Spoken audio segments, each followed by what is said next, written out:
मौसमियाती तब्दीलियों के बायस पाकिस्तान में मामूल से ज्यादा बारिशें मुतवक्की हैं। शिमाली इलाकाजात में पिघलते ग्लेशियर्स और बारिशों से सैलाबी सूरत हाल का खदशा लाहक है। Chairman national disaster management authority इनाम हैदर मलिक ने सूरत हाल से खबरदार किया है।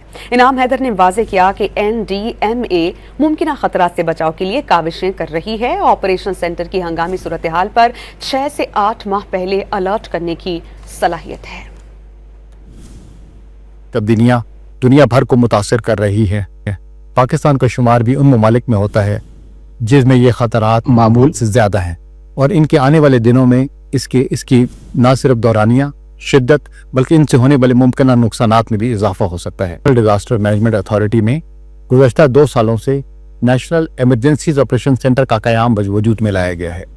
ये वो कौमी सलाहियत है कि जिसमें वक्त से पहले करीबन 6 से 10 माह पहले आने वाले आफात, हादसात और इस तरह की दीगर अलामती शवाहिद की नोशरोशी में वो प्रोजेक्शंस बनाई जाती हैं जिसको डिज़ास्टर्स अर्ली वार्निंग कहा जाता है। ये डिज़ास्टर्स की अर्ली वार्निंग या आफात की पेश की इतला हम तमाम सूबों के साथ PDMAs के ज़रिए शेयर करते हैं।